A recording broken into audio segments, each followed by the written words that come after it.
கொஞ்ச நேரம் தான். இவ்வளோ நேரம் நீங்கள் அமைதியாக இருந்தீங்க. இப்போ நீங்கள் வாயில பேசணும். நீங்கள் பேசினாதான் அது விடுதலை கிடைக்கும்.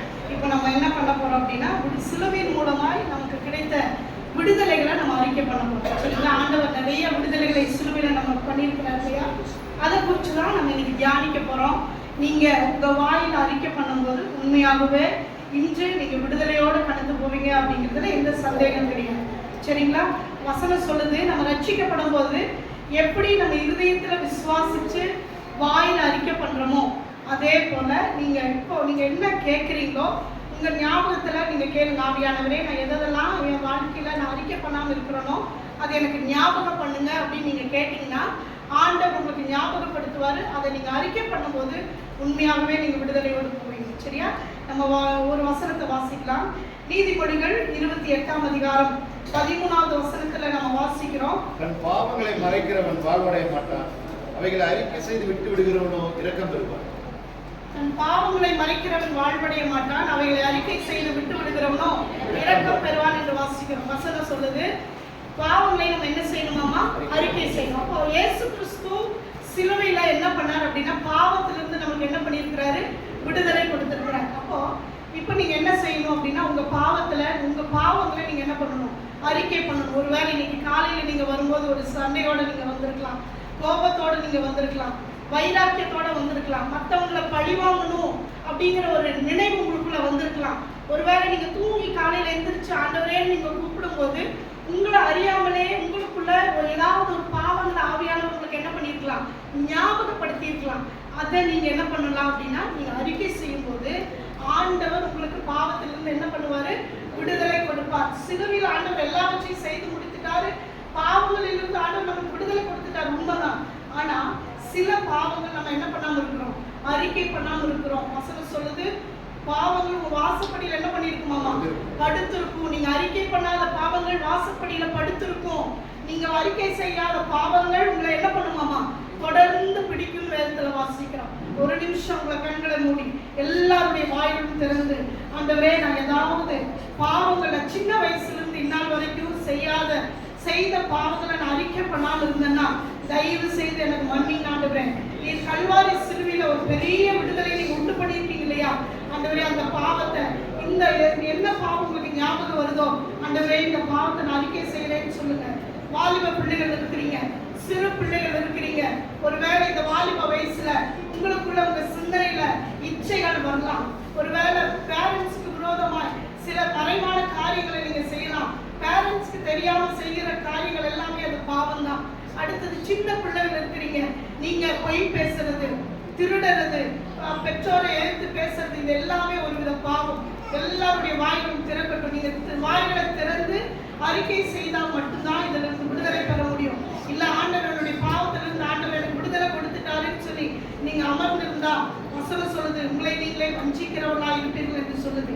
நீங்க சொல்லுங்க, ஒருவேளை நீங்க அறிக்கை பண்ணியிருந்தீங்க, ஆண்டவரே, என்னுடைய வாழ்க்கையில என்னுடைய பாவத்திலிருந்து எனக்கு விடுதலை கொடுத்ததற்காக ஆண்டவரே உங்களுக்கு நன்றின்னு சொல்லுங்க.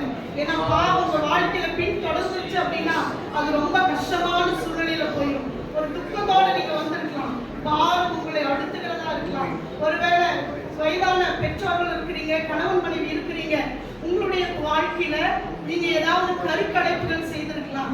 இல்லைன்னா நீங்க என்ன பண்ணிருக்கலாம் அப்படின்னா, கணவனுக்கு விரோதமாக மனைவியோ, மனைவிக்கு விரோதமாக கணவனோ ஏதாவது துணிகரமான பாவங்கள் நீங்க செய்திருந்தீங்கன்னா கண்டிப்பா அந்த பாவங்கள் ஒரு நாளும் அப்படியே தான் இருக்கும். நீங்க அறிக்கை பண்ணினீங்கன்னா எப்பேற்பட்ட பாவமானாலும் ஆண்டவர் அதை மன்னிக்கும்படியா இங்க கடந்து வந்திருக்கிறான்.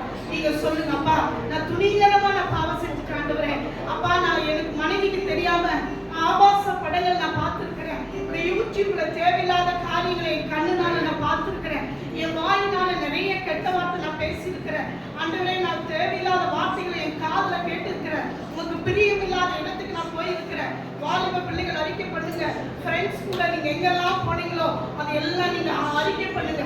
ஆவியானவர் இன்னைக்கு உங்களுக்கு உணர்த்தும் போது நீங்க அதை அறிக்கை பண்ண வேண்டும் என்று ஆவியானவர் விரும்புகிறார். சின்ன சின்ன விளையாட்டுக்கு சொல்ல போய் கூட தேவனுடைய ராஜ்யத்தில் ஆண்டவர் கணக்கு கேட்பார். ஆனா இன்னைக்கு சொல்லுங்கப்பா, துணிகரமான பாவங்களுக்கு என்னை விலக்கி என்னை பாதுகாத்துக் கொள்ளுங்க ஆண்டவரே அப்படின்னு சொல்லி நீங்க ஒப்பு கொடுத்தா உண்மையாலுமே ஆண்டவர் உங்களுக்கு விடுதலை கொடுப்பார். அடுத்தது பாத்தீங்கன்னா, சாபத்திலிருந்து ஆண்டவர் கலாத்தியர் 3:13 வாசிக்கிறோம். மரத்துல தூக்கப்பட்ட எவனும் சபிக்கப்பட்டவன் என்று எழுதியிருக்கும்படி கிறிஸ்து நமக்காக என்ன ஆயிட்டாருங்க? சாபம் ஆயிட்டார். நம்ம சாபத்திலிருந்து விடுதலை பெற்றுட்டோம். ஆனா அந்த சாபம் சில நேரத்துல நம்ம அறியாமல் நம்மை பின்தொடர்கிறதா இருக்கும். நம்ம செய்யல அந்த சாபத்தை. நம்மளுடைய முன்னோர்கள் செய்த பாவம், நம்ம முன்னோர்கள் செஞ்சது அவங்க அறிக்கை பண்ணாம இருப்பாங்க. அடுத்தது நம்ம பெற்றோர்கள் செஞ்சிருப்பாங்க. அடுத்தது அது நம்மை பாதிக்கிறதா இருக்கும். அதுக்காக நம்ம என்ன செய்யணும்னா, ஆண்டவரே என்னுடைய முன்னோர்கள் செய்த ஏதாவது பாவங்கள், ஏதாவது ரத்த பலிகள், ஆண்டவரே ஏதாவது கருக்கடைப்போ வேற ஏதாவது அவங்க செய்திருந்தாங்கன்னா அதை நான் இப்ப இயேசுவின் நாமத்தினால அதை என்ன பண்றேன்? கேன்சல் பண்றேன் அப்படின்னு சொல்லி நீங்க கேன்சல் பண்ணி நீங்க ஜெபிச்சீங்கன்னா உங்க குடும்பத்துல நீங்க ஆசீர்வாதத்தை பார்ப்பீங்க. இல்ல நீங்க சம்பாதிக்கிறீங்க, அந்த பணம் உங்க கையில நிக்க மாட்டேங்குது, அப்படியே செலவழிச்சு போயிருது அப்படின்னு நீங்க நினைச்சீங்கன்னா அதுவும் ஒரு சாபம். இல்ல உங்க குழந்தைகள் எல்லாம் முதற்சன் பிள்ளைகள் எல்லாமே இறந்திருந்து வர்றாங்க, குழந்தையே இல்லாம இருக்கிறீங்க அப்படின்னு சொன்னா அதுவும் ஒரு சாபம் தான். அதனால நீங்க அறிக்கை பண்ணுங்க. வாலிப பிள்ளைகளாகட்டும் பெரியவங்களாகட்டும் நீங்க சொல்லுங்க, ஆண்டவரே என்னுடைய முன்னோர்கள் ஆண்டவரே செய்த பாவங்கள், என்னுடைய பெற்றோர்கள் செய்த பாவங்கள் இயேசுவின் நாமத்தினால ஆண்டவரே அவங்க என்ன பாவம் செஞ்சிருந்தாலும் அதை நீங்க மன்னிங்க அப்படின்னு சொல்லி நீங்க அறிக்கையிட்டா கிறிஸ்து நமக்காக சாபமானது போல ஆண்டவர் அப்படியே அந்த சாபங்களை அவர் மாற்றி அவர் நம்மை மன்னிக்கிற தேவனாக இருக்கிறார். அந்த சாபம் ஒரு நாள் நம்மை பின்தொடராது. நீங்க அறிக்கை பண்ணி ஜெபம் பண்ணணும். அடுத்ததாக நம்ம பார்க்கிறோம் கொலோசியர் 1:13 இருளின் அதிகாரத்திலிருந்து ஆண்டவர் நம்மளை என்ன பண்ணியிருக்கிறாங்க? விடுதலையாக்கி இருக்கிறார். இருள் நம்ம என்ன பண்ணிட்டு இருந்திருக்குது? ஆளுகை செய்து கொண்டிருக்கிறது. இருள் எப்படி நம்ம வாழ்க்கையில் ஆளுகை செய்து அப்படின்னா, நம்ம கிறிஸ்தவர்களாக தான் இருக்கிறோம், சபைக்கு வர்றோம், ஆனா நம்மளால வேதம் வாசிக்க முடியல, நம்மளால ஜெபிக்க முடியல. ஒரு மீட்டிங்க்கு போகணும்னு நினைக்கிறோம், நம்மளால தைரியமா அதிகாலையில எழுந்திருச்சு நம்மளால என்ன பண்ண முடியல? போக முடியல. என்ன காரணம் அப்படின்னா, நமக்குள்ள பிசாசுக்கு ஏதோ ஒரு வகையில நம்ம இடம் கொடுத்தனால அவன் நம்மளுக்குள்ள என்ன பண்ணா? இருளை கொண்டு வந்து வச்சு அவன் என்ன பண்ணிட்டான்? சபைக்கு போக விட மாட்டான். பைபிள் எடுக்கிறீங்க, படிக்கணும்னு நீங்க நினைக்கிறீங்க, ஆனா அப்பனால என்ன பண்ண முடியாது? படிக்க முடியாது. தூக்கம் வந்துடும். நீங்க ஜெபிக்கணும்னு நீங்க தீர்மானம் எடுக்கிறீங்க, உங்களால ஜெபிக்க முடியாது. ஜெபிக்கும் போது வேற வேற சிந்தனைகளை கொடுத்து பழைய பாவ வாழ்க்கையை எல்லாம் ஞாபகப்படுத்தி உங்க ஜெப நேரத்தை வீணடித்து விடுவான். இப்ப நீங்க அறிக்கை பண்ணணும், ஆண்டவரே நான் இங்கிருந்து இந்த புனித வெளியில இங்க வந்திருக்கேன், நான் இன்னைக்கு போகும் பொழுது ஒரு மனம் திரும்புதலோட நான் கடந்து போகணும். ஆண்டவரே வேதத்தை வாசிக்கிறவளா, வேதத்தை நேசிக்கிறவளா நான் கடந்து போன ஆண்டவரேன்னு சொல்லி நீங்க ஒப்பு கொடுத்தா இன்றைக்கு இருளின் ஆதிக்கத்திலிருந்து ஆண்டவர் உங்களுக்கு பரிபூர்ண விடுதலை கொடுப்பார். வேதத்தை நேசிக்கிறவர்களுக்கு மிகுந்த சமாதானம் உண்டு, அவர்களுக்கு இடர்கள் இல்லை வாசிக்கிறோம். ஆனா நீங்க ஒரு தீர்மானம் எடுக்கணும். நான் இருளுக்குள்ள இருக்கிறேனா, நான் வெளிச்சத்துக்குள்ள இருக்கிறேனா?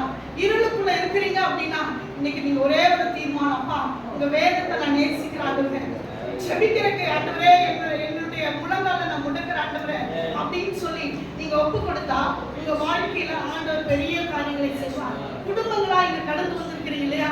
உங்க வாழ்க்கையில ஒரு வெற்றி உள்ள வாழ்க்கை உங்களால வாழ முடியல. வெற்றி உள்ள வாழ்க்கை அப்படின்னா ஒரு எப்போதுமே கணவன் மனைவி சண்டையா இருக்கும், பிள்ளைகளோட பிரச்சனை, போராட்டம், எதுலையுமே ஒரு சமாதானம் இல்லாம சந்தோஷம் இல்லாம நம்ம இப்படிதான் போயிட்டு இருக்கிறோம். ஆனா ஆண்டவர் என்ன சொன்னார் அப்படின்னா, ஏதோ ஒரு வகையில நீங்க பிசாசுக்கு இடம் கொடுத்தனாலதான் அவன் நம்ம வீட்டுக்குள்ள நுழைஞ்சு அவன் என்ன பண்ணிட்டு இருக்கான்? அவனோட வேலையை செஞ்சுட்டு இருக்கிறான்.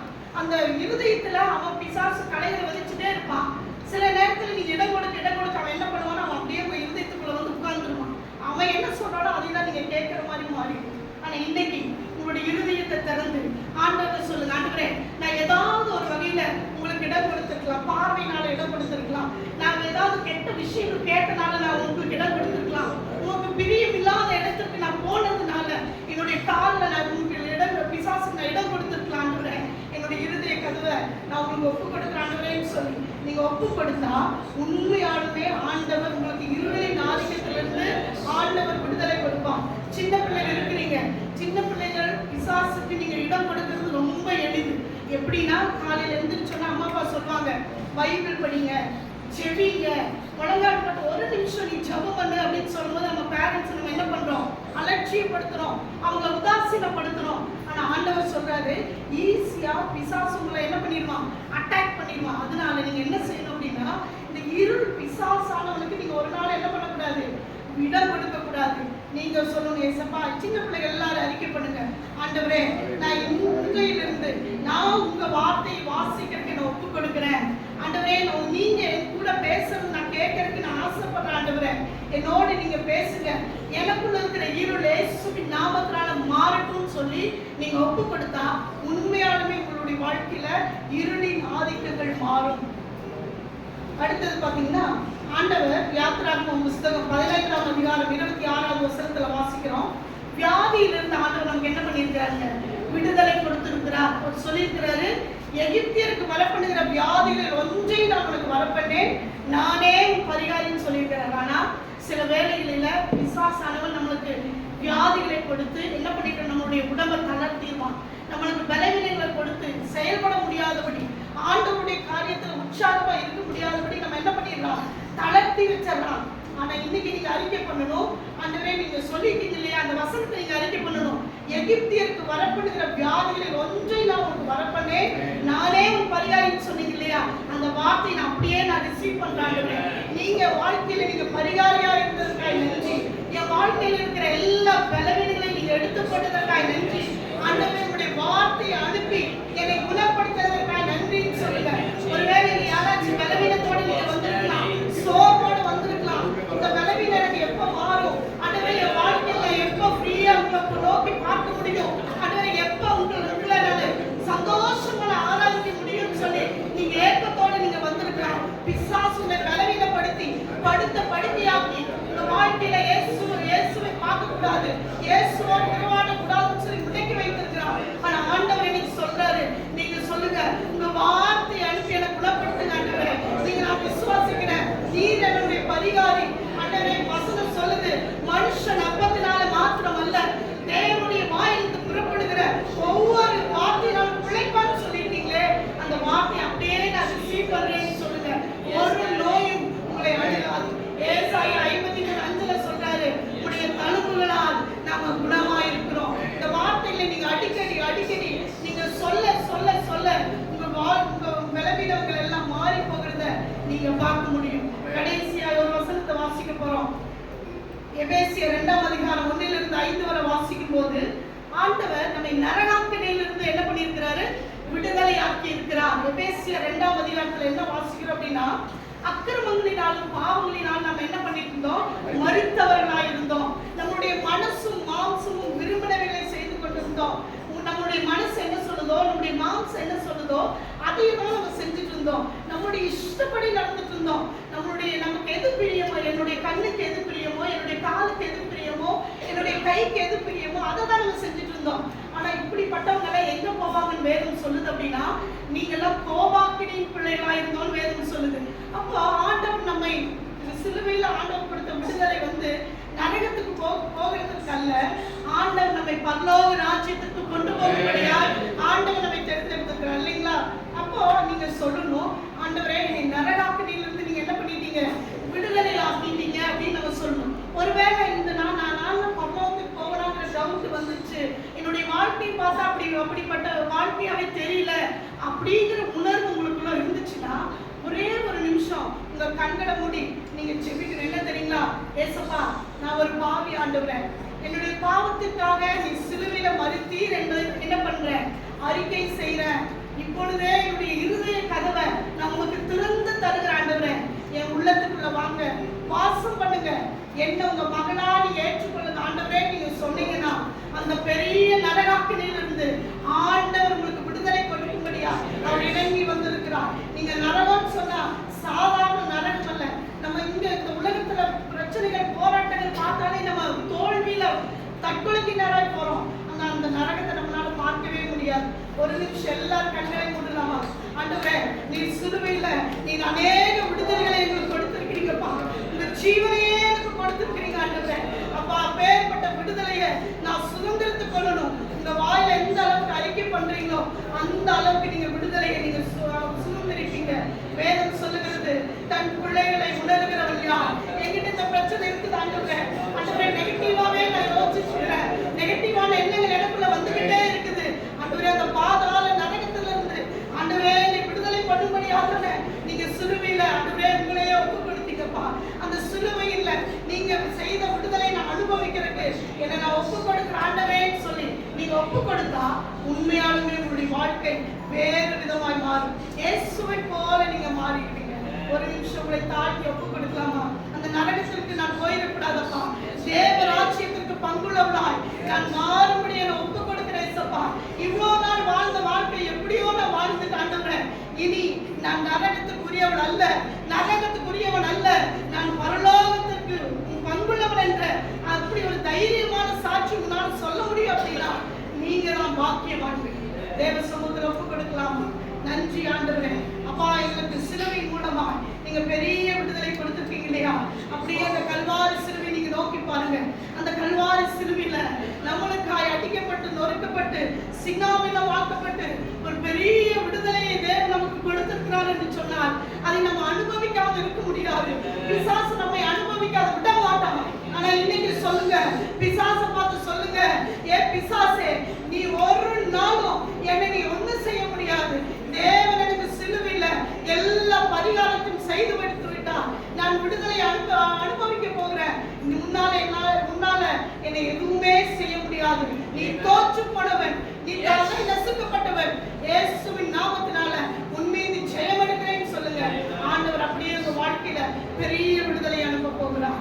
நன்றி ஆவியானவரே, நன்றி ஆண்டவரே.